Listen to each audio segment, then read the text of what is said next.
안녕하세요. 일산차병원 암통합진료센터 현명한 홍성은입니다. 오늘도 정신건강의학과 김경란 교수님 모셨습니다. 안녕하세요. 일산차병원 정신건강의학과 김경란입니다. 오늘은 암케어TV로 보내주신 사연이 있습니다. 함께 볼까요? 안녕하세요. 유방암 2기를 진단받고 수술 항암화학요법 치료는 끝난 61세 환자입니다. 오진이긴 했지만 외래견과 관찰 중 재발을 의심했던 상황이 있었는데 그 일을 겪은 후 암 환자인 이상 재발과 전이에서 벗어날 수 없겠구나라는 생각을 떨칠 수 없습니다. 모든 상황이 원망스럽기만 합니다. 네, 사연을 들어보니까 상당히 스트레스를 받고 있음을 알 수 있는데요. 사연자와 같이 암 환자라면 누구나 신체적인 고통뿐 아니라 정신적인 고통을 겪습니다. 암 환자가 겪는 정신적인 고통을 디스트레스라고 하는데요. 먼저 디스트레스에 대해 설명해 주실 수 있으실까요? 일단 스트레스에 대해서 간단히 말씀을 드릴게요. 보통 스트레스 하면 좀 부정적인 의미로 생각하실 수 있는 경우가 많은데요. 스트레스에는 좋은 스트레스도 있고 나쁜 스트레스도 있습니다. 특히 이 좋은 스트레스를 유스트레스라고 하는데요. 활성화된 교감신경이 각성과 활력을 높이는 현상을 말합니다. 예를 들어 운동선수가 시합에 임하거나 아주 중요한 발표를 앞두고 긴장감이나 고양감을 느끼는 상태를 들 수도 있겠고요. 반면 디스트레스는 우리가 흔히 생각하는 나쁜 스트레스의 모습입니다. 불면, 불안, 우울 같은 증상들이 흔한 디스트레스의 예인데요. 암 환자분들은 아무래도 힘든 치료 과정을 겪다 보니까 한 3분의 1 정도의 환자분들이 전문가의 도움이 필요할 정도의 디스트레스를 겪고 있다고 합니다. 지속되는 디스트레스는 환자의 대처 능력을 저하시킵니다.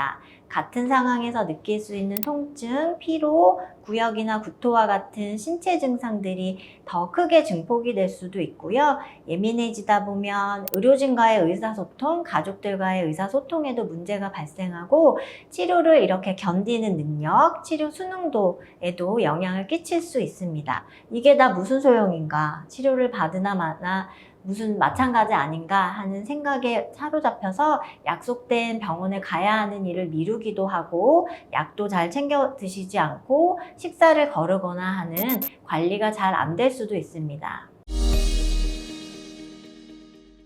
대표적인 경우로는 아무래도 이제 치료받고 계시다 보니까 몸 상태가 변하거나 아니면 치료 계획이나 예후에 대해서 뭔가 많은 변화가 생겼을 때 스트레스를 많이 받으실 수 있습니다. 예를 들어서 암이 의심된다는 말씀을 듣고 검사를 한 후에 결과를 기다릴 때 아니면 받고 있는 치료 효과가 잘 나타나지 않아서 약제를 바꾸거나 치료 방법을 바꿔야 할 때 그리고 치료받은 후에 합병증이 나타났을 때 그럴 때가 주로 스트레스를 많이 받을 수 있는 시기라고 할 수 있겠습니다.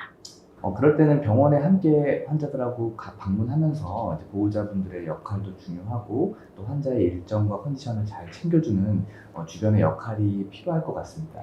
맞습니다. 가족분들이 환자분들이 이렇게 걱정하고 염려하면 왜 이렇게 예민하냐, 기다리지 못하냐, 왜 이렇게 감정 조절을 못하냐 하면서 오히려 비난하시거나 나쁜 감정을 표현하시는 경우가 자주 계시는데요. 환자분들이 이 치료를 받기 전과 같이 이전처럼 아주 활기차고 안정적으로 지낼 수 어렵다는 거를 먼저 인정해 주시는 게 중요할 것 같습니다. 자, 보호자분들 입장에서는 뭐라도 해주고 싶은데 할 수 있는 게 없으니까 그 답답함이 화나거나 이렇게 분출되는 것 같기도 합니다. 맞아요. 막 입맛이 떨어지고 구역 구토감이 심한데 억지로 음식을 드시게 하시거나 기운이 없어서 움직일 힘조차도 없는데 운동해라, 산책하라 라고 하시면 사실 그런 경우에 가족분들이랑 환자분들 사이에 갈등이 생기는 경우가 많이 있습니다. 그래서 가장 힘든 시기를 잘 지키실 수 있도록 묵묵히 옆에서 지켜주시는 것이 굉장히 중요할 것 같습니다.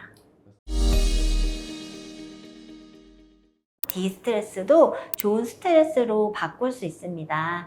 예전에는 스트레스를 원인에 따라 달라진다고 봤는데 지금은 같은 스트레스를 어떻게 처리하느냐가 그 스트레스의 성격을 좌우한다는 의견이 많습니다. 그래서 이런 디스트레스를 좋은 유스트레스로 바꾸기 위해서는 첫 번째는 내가 받고 있는 스트레스 수준을 잘 알아둘 것. 그래서 객관적인 지표로 점검하고 필요한 경우에는 전문가랑 상의하는 것이 좋을 것 같습니다. 두 번째로는 나의 마음 상태를 털어놓을 것. 가족이나 친구, 의료진 등 믿을 만한 주변 사람에게 털어놓는 것도 좋고, 블로그나 SNS 같은 곳에 내 자신에게 글을 남기는 것도 좋을 것 같습니다. 막연한 감정이나 생각이 말이나 글을 통해서 표현되면 안정감을 줄 수 있습니다. 그리고 세 번째로는 규칙적인 일상생활을 지낼 것. 그래서 같은 시간에 일어나고 식사하고 운동하고 일정한 활동 계획을 짜서 이를 지키면 삶의 균형이 회복되면서 신체적인 컨디션도 향상될 수 있습니다.